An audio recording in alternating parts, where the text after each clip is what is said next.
y a des traditions qu'on se doit de perpétuer, dans la famille royale britannique.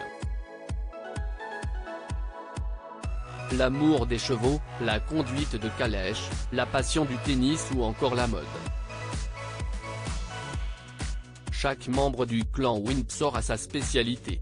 Mais s'il y a bien une chose qu'il ne faut pas négliger, d'autant plus lorsque l'on est le futur roi d'Angleterre, c'est le respect et la fierté du peuple écossais. Le prince William l'aura sûrement compris à la lecture du Guardian, ce lundi 31 juillet. Seigneur des îles, comte de Strathern et prince de Galles depuis septembre 2022, le fils aîné de Charles III est aujourd'hui pointé du doigt pour son désamour, depuis l'enfance, du kilt, pourtant porté par son père et son grand-père à de nombreuses reprises.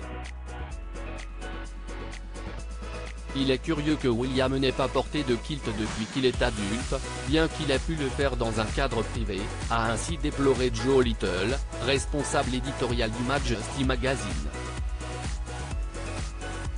Il est rare de l'apercevoir dans les campagnes écossaises.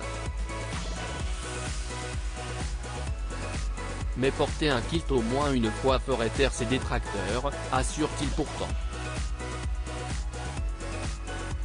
Interrogé par le quotidien britannique, John Sudin, tailleur écossais du roi, s'est dit au service du quadragénaire.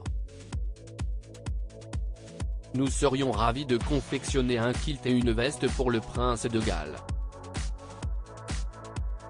Cela permettrait de perpétuer une tradition et, surtout en tant que Lord of the Hill, ce serait un moyen parfait pour populariser la tenue traditionnelle des Highlands, a suggéré l'expert dont la boutique, Campbell's of Beaulieu, est basée à Inverness. Supérieur à Charles III, Kate Middleton et William, retour en images sur le second couronnement en Écosse. Le roi Charles III passionné par l'artisanat écossais. Officiellement, aucune raison n'a été avancée par William pour expliquer l'absence de kilt dans sa garde-robe. En porter n'a toutefois jamais été une obligation, comme le rappelle le Guardian, contrairement aux vêtements et accessoires de l'ordre de la Jarretière dans lesquels on a pu le voir ces derniers mois.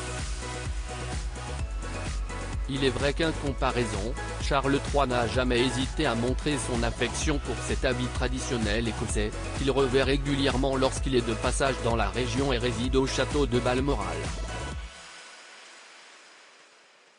Dans le Times, John Sudin a d'ailleurs récemment rapporté que le monarque de 74 ans était très pointilleux et passionné par l'artisanat et tenait à ce que les boutons de ses kilts et autres vêtements traditionnels soient en corne de cerf écossais. Il est très important pour lui de promouvoir l'artisanat britannique, même pour les plus petites choses, a salué le tailleur. Crédit Photo, agence.